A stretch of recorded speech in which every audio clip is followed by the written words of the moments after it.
Hello, everybody. Welcome on in. I am your host, Joseph Potter. Welcome to Brownstown. And here for everyone going to be watching, welcome all you CU aunties in here. Welcome everybody from New Cleveland. Welcome everybody who is in Browns Nation. Because we got a nice little show for you.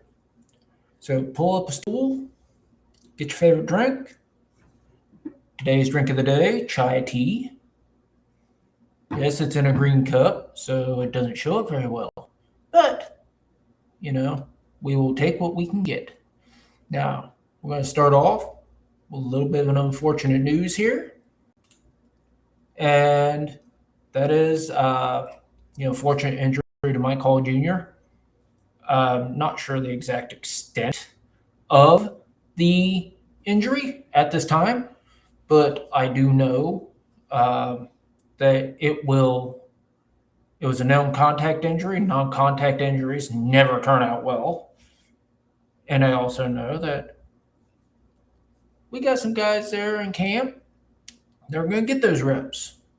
One of the guys I've been high on for a couple years is the part-time defensive tackle, part-time fullback, part-time H-back, special teams contributor, and all around just do everything, Mr. Aiden Hutchinson. And if Mike Hall, who is once again injured, cannot perform his duties for a significant amount of time, I believe Hutchinson is a guy who can step in and provide some valuable depth on the defensive line. Now, with that said, we got other things going on here with week 2 of OTAs in the books. All right? Now, this is the fun part because we've been hearing a lot of things.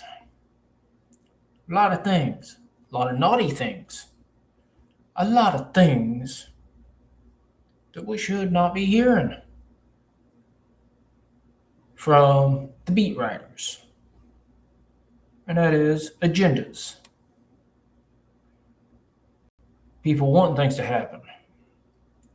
People hoping things happen. Because they want to be proven right. They want their job, security. Well, we're going to break down a little bit here and tell you why most of that's wrong, but not all of it. I'm going to give you the skinny on everything's going down. Now, we're going to start off. We got one really big winner here.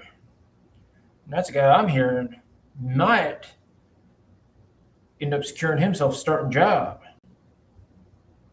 That is one Mr. Denzel Boston, wide receiver.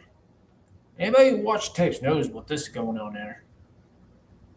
Boston makes a big catch in the end zone. Boston makes another big catch. Boston goes up and gets one. Boston with a massively ankle-breaking double move to get open and catch another touchdown. It's like Boston here, Boston there, Boston diving to make a catch. Boston with the sure hands, not dropping things. Boston, 6'4", 200+ pounds, big man on campus, showing more speed and more burst and more ability to run routes now than he ever did in college. He would have done this type of stuff in college. He would have been top 10 pick. So Denzel Boston, biggest winner so far in OTAs, making the biggest impression, doing everything that needs to be done. Biggest loser? Dude, we got to go back to our opening segment up there. Mr. Mike Hall Jr. I was incredibly high on Mike Hall Jr. coming out. And the fact that the man cannot stay healthy, we see this all the time, guys.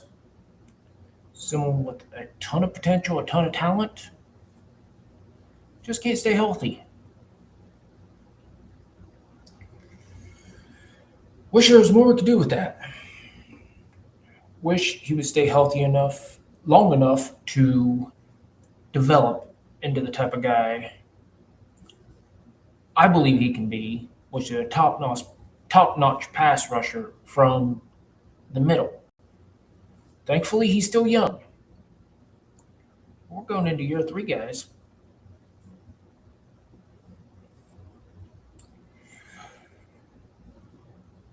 Might be time for the Browns to start thinking about the future and moving on from him. Don't like to say that. He's got one more year after this to prove himself. But it's becoming increasingly, um, it's becoming increasingly noticeable that he's not developing. And I think the reason he's not developing are the injuries, especially to the knees. And when your main superpower, as they call it in the business, is your knees, main superpower is your knees and your explosion. Once you lose those knees, once you lose that explosion, well, that's all she wrote. There's nothing else we can do about that. And it's an unfortunate fact of life. And it saddens me, but as a former offensive tackle myself, I know the devastation. I blew out my knees twice. For a left tackle, if you don't have any strength in your knee, you're done. Same with defensive tackle. You can ask Garrett Bush and others about how you lose your knees, you lose it all. Big guys have to have their knees. And that's why Mike Hall is the easiest, biggest loser. Now, I wasn't going to do this. Obviously, it says one big loser down, but I've been thinking about it. I'm going to throw in another one. That's Jerry Jeudy. Yeah, he had a pretty good day yesterday. But the bottom line is, he has caused interceptions both ways for both Watson and Sanders. Because of drops, because he's stopping on his routes, because he is just infuriatingly irritating. Because he does have so much skill, but it looks like he's afraid to get hit. On one interception that was tipped that Shadur threw here a few days ago, I'm not sure if it was a few days ago or if it was one of them last week. Shadur went through his progressions, did everything right, came back around, 1, 2, 3, back to 2, back to Jeudy, boom, out, did everything right. Jeudy stands there waiting on it. Goes in, he gets it. Now, yesterday, I saw play, exact same play. Shadur Sanders, there's the exact same play, exact same reads. There's him Denzel Boston, complete catch. Boston just came forward, went up and got it. Just the way they drew it up. So, if Jeudy can't do that, well, he may end up being a $10 million a year paperweight. That's something we don't need, but something considering the emergence of Isaiah Bond and how Bond's making all these plays, considering Casey Concepcion was a first-round pick, he's going to be starting. And considering Austin may very well end up starting, Mr. Jeudy, he may be one of the biggest losers, not only in Browns camp, but in any camp in OTAs. So, Mr. Jeudy, buddy, you need to get your butt out there and show why you got the contract. You need to show why you need to be around. You need to show why you're the veteran. But in the first 2 weeks, man, you're a loser on this one. You're one of the losers, Mr. Watson, or Mr. Boston. Mr. Boston, you are the winner. Now, like I said, we're going to stick with the OTAs because we're going to look at standouts. Obviously, we got Denzel Boston. I've already talked about Boston, what Boston's been doing. You know, been going up and getting balls, been going down getting balls, he's been diving and getting balls, sure hands, he's been running crisp routes, he's been running a bunch of routes we didn't even know he was capable of running. He's been doing head fakes. Man, that dude, he's showing some stuff. It's like, go up and get it, young fella. And I'm going to lump these two together because Watson and Sanders, because we'll talk a little bit about that here in a few minutes. But they're both playing very well right now. And they're playing well enough that head coach Todd Monken has been putting individual plays in for both. But at the same time, he's also been splitting them up a little bit and working with them. What do you need worked on? And making them go through those plays, making them, get used to what he wants them to work on. So I think with those two, definitely both of them are playing well. They're pushing each other. Iron sharpens iron. It's always good when you got a QB competition. Then you got Casey Concepcion. Mentioned him a little bit earlier, first round pick. Mr. Concepcion. Dude, you have brought an element to this team that it didn't have before. So you can say Isaiah Bond, he got the speed to run past you. He's got the speed to do end rounds. But he doesn't really show the functional speed over the middle. I have seen passes because it has been said Boston and Concepcion have been mainly running with the second team. So whether Watson or Sanders, either one have been thrown to them, Watson and Sanders both been around the second team. So they've been getting a rapport with both quarterbacks. That's awesome. Now you got Concepcion, brings that element of speed in there. I've noticed Watson and Sanders both misjudge passes. I've seen Shadur throw a little bit behind Concepcion, not used to the speed. I've seen Watson try to compensate and overthrow him, not used to the speed. Now, I'm hoping at some point, praying, really, that both quarterbacks can get used to the speed. Because we know Sanders can throw deep, and we know Watson can throw deep. We know they can both throw over the middle, even though Watson's not as adept at doing so, and Sanders sometimes needs to lead people a little more over the middle. But if they do, and they get that down and out with that speed with Concepcion, he can be catching it 5 yards out. He's going to be taking it 25.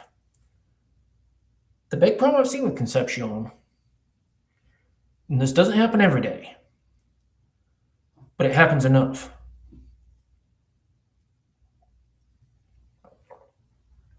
Concepcion has a problem. Sometimes he ain't getting his hands up fast enough. Now, I'm not going to fault his drop on that diving attempt in the Deshaun Watson throw in the touchdown, because Deshaun did overthrow him a little bit, so he did have to dive. He did hit the ground, did lose it on the way down. Great attempt. Not going to, give the young fella a hard time for that. But the one in the end zone, to Shadur from Shadur that bounced. If you slow down the tape, the bloody ball bounced off his face mask. People are saying, "Oh, that was a touch. That was an interception-worthy throw from Shadur. It bounced up. It's fortunate to land in a running back's hands." So on and so on. No, it wasn't. It was a pass that should have been caught. But if you look close, it was hard to tell. But if you squinted enough, you could see might have been an arm just glazing around the throat, around the arm area of Concepcion, where he couldn't get his hands up. Well, that would have been pass interference in the end zone. So, that being said, okay, what do you want to do? And it is what it is. So, but yeah, he's been a standout. Let's go. Let's go with what we're really looking at. The real skinny between Shadur and Deshaun. Look, both guys are playing well. But let's not get carried away. This is OTAs. This is installation. Come on. The offense coordinator said, yeah, the veterans knew. They got the install before the rookies got here. Can be true and not true at the same time. You can get your playbook. You can go to the whiteboard and such, especially during that extra week where you get like 3 or 4 extra days. You can go over that. But you can't really do much on the field because it's only like 2-3 hours a day. And you're trying to install. And is it really installation if you're not on the field? Or is it just memorizing? My opinion is just memorizing. So you can't really say anything was truly installed. They know the concepts, they know the basic routes, but they've never thrown in that offense. It's not like Monk has ever coached these guys. Yeah, he recruited Shadur to Georgia, met with Dion, I'm sure, during that time. Recruited Shadur to the Ravens. Shadur once again turned him down.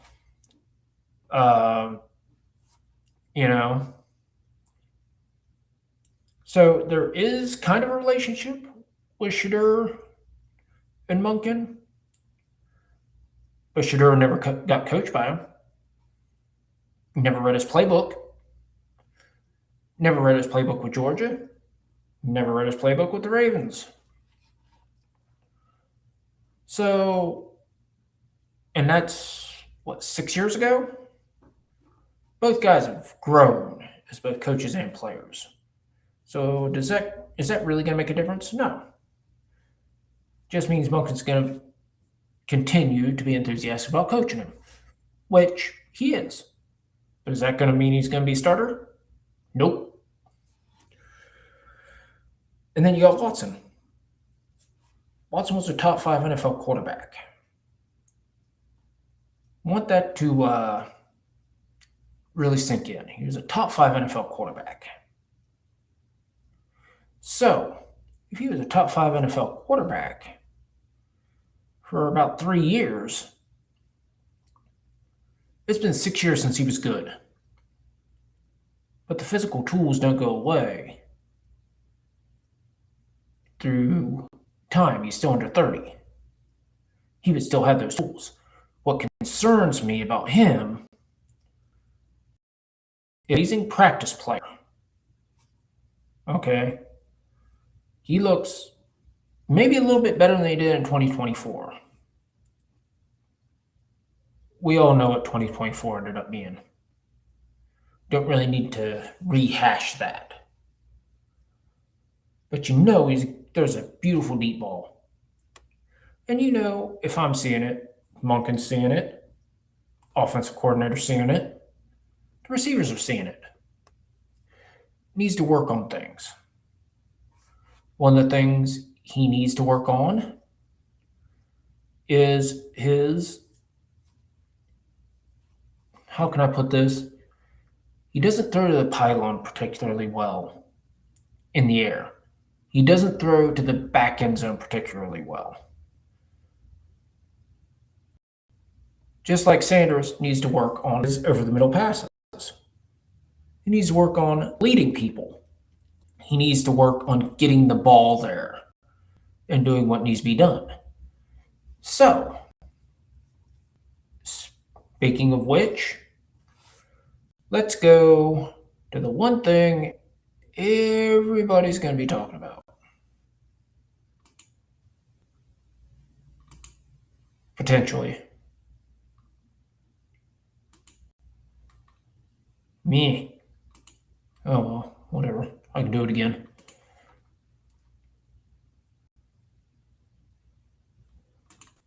Maybe. There we go. I think.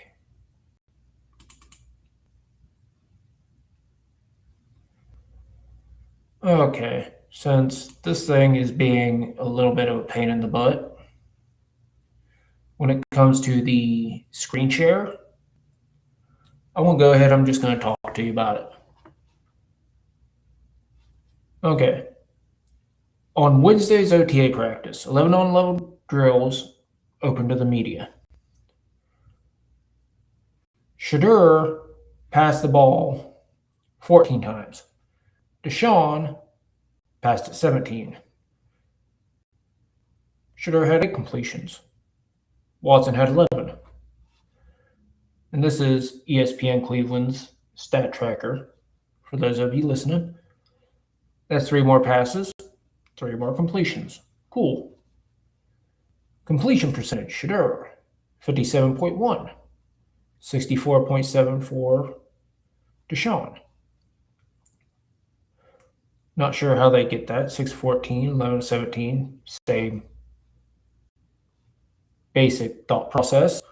Both missed 6 passes. Not sure, but we'll go with it. I haven't done the freehand, and I don't really feel like doing it while we're sitting here. But Shadur only threw 1 touchdown, and Watson threw 6. Well, they both threw an interception. But why the disparities with the touchdowns that everybody was going crazy over? They're in OTAs, guys. Do you know what Deshaun's doing? He's throwing balls and working on plays because coaches think he needs to work on those type of plays. Sanders had a big touchdown day last week. I'm not going to ape shit over that. Not going to go ape over this. Because during that, yeah, they didn't post many sure plays. Fine. That really doesn't bother me too much because guess what? That doesn't really bother me too much because it's OTAs. Everybody's working on what they need to work on, and coaches got them working on things they work on. Sure, I did see the clips from Shadur. Guess what? Shadur was balling out too. What was Shadur doing? He was throwing over the middle. He was throwing crossing routes. He was working through his progressions. Things that a veteran of, I think Deshaun's a 9-year veteran now, wouldn't need to work on. But somebody who didn't really get a camp last year, like Shadur, would. Unless you count throwing to trash cans and support staff, which is what Shadur was doing. So these guys were working on things coaches thought they needed to work on. Why are we upset about that? It's easy. We're not. Why are we judging based off that? Easy. We're not. Now, here in 2 weeks, no, 3 weeks, 2 weeks after OTAs, go in minicamp. Then we can judge based on who's getting snaps, who's throwing touchdowns, because now it's not about working on what you need to work on. Now it's about who's outperforming who. And that means Shador and Watson. Guess what? Deshaun and Sanders. You boys better be at the top of your game. Because I don't care who wins. As long as the best man wins and leads this team where it needs to go. Because I'm a huge Shador Sanders fan. I've been watching his tape since high school. But I've been a Browns fan since before Shador was born. And yes, I do have a watch on. It's right here. But when it comes to Shador and the Browns, I want Shador to be the franchise quarterback. But at the end of the day, it's all about the Browns. So in minicamp, if Watson beats Shador, I want it to be because Shador was at his best. And if Shador beats Watson, I want it to be because Deshaun Watson was at his best. Don't want any of this little stuff. What do they call it? Pussyfooting around? I don't know, 1960s reference. Whatever. I don't want any of this, patty cake, baker's man. Bake me a cake. No, we don't want you to bake a cake. I want you to smash the damn cake. If you can do that and you can come out winning, I'm going to be happy. Now we're going to get some of the ugly that's going to come on down around here. Look, Concepcion played great.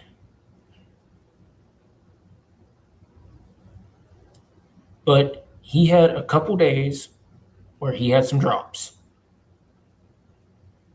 Now, I'm still saying, I said it for Deshaun and Shador. I'm going to say, hey, they're thinking this is install.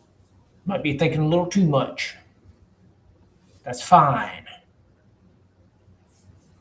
This is install. He's going full go. He's going all out. So I can give him a little bit more leeway. He's a rookie. He's getting his feet wet. But still, got to get concentration back where the concentration needs to be. Some days you've had one drop. There's one day you had multiple drops. Then there are other days you don't have any. Got to get consistent. Because that drop from Shador, where it went off your face mask, that very easily could have been an interception in the end zone. And if that happens, say week 16 or week 18 for the division, guess what's going to happen? It might cost you the division. Now, he's got time. Like I said, this is only install. It's only OTAs. And you got no sample size. But it is concerning early. Whether he cleans it up, we'll see. It may just be he's trying to think too much. And if that's the case, we'll see next week. Then, I mentioned Jerry Jeudy. Oh, he's irritating me now because he's been dropping passes from Shador for a while. Been getting passes from Shador intercepted for a while. Now, he's getting passes from Deshaun Watson intercepted. That is going to get old real quick. Todd Monken ain't having it. We'll get more into that later as well. The one that really set me off was Malachi Corley. This was one of the dumbest drops to pick sixes I have seen in a 7-on-7 in a very long time. Shador gave a fake, looked to his right, quick back to his left, to Malachi Corley, Corley got his hands up. Everything was good. Hit him right in the chest. Quite literally, right in the chest. Right between the numbers. Bounced up, intercepted for a pick six. Yes, that interception is going to be on Shadur, but that was not a Shadur interception. That was a stupid play by Malachi Corley. You got your hands up, you got him in place. All you had to do is squeeze him. Ball went right through your hands, right off your chest, right into the hands of a defender. That's 6 points. That could cost you a game. It's unacceptable. Get your hands up, catch a darn ball. Judy, finish your routes. Don't stop on your routes. Don't let other people get their hands in there, knock it up, get it intercepted. Finish your darn routes. Casey, get your concentration back together. Because your college tape shows you didn't have a problem with drops. Well, you got a little bit of a problem with it in the first 2 weeks. Get your concentration together. Now, for our last segment of the day, Todd Monken. Is he the Browns' George Washington? Gotta think so. See, here's the thing. George Washington was a quiet guy, wanted everybody to get along. He was nice, he was cordial. But there were some things that were unacceptable to George. So when they say, oh, he broke up rebellions, mutinies, where his guys got him back in there. No, what he did, he kicked their ass. And then said, can we all get along after he was done? And everybody got back in line. If you look at Todd Monken, he's doing the same thing with the Browns. Like George Washington taught his troops, Todd Monken is teaching his troops. And if they do things that are unacceptable, such as not getting set up for field goals correctly, or even being able to get set up for them correctly, he says things. Somebody that I hold in very high esteem, Mr. Zach Jackson, says he cannot repeat on anything live. Well, I'm sure George was a bit of the same. So, who do you need to transform the franchise? You know, a little bit unconventional, somebody with some experience, someone that can be the face of what you're doing and not take any crap. And something we know about Todd Monken. He's not taking crap from the players, he's holding them all accountable. He's not taking any crap from the media. He's not dealing with stupid stuff. He's there to coach football, and he's there to win. And that's exactly what I love about him, and that's exactly what I like right now. So is he the George Washington that the Browns need? Well, for that, I'll let you be the judge. Now, that being said, we are at the end of our road for the first Brownstown podcast. So, hit that ding-a-ling at the bottom of the diddly-o and like, share, and subscribe. Because we all know coming up, we all big Browns fans, Daddy. And where we are Browns fans, where we the CU aunties, where we're part of the new Cleveland, where we're out here in Jacksonville, Florida like I am, wherever in the world we are, there's always a place at the bar for you.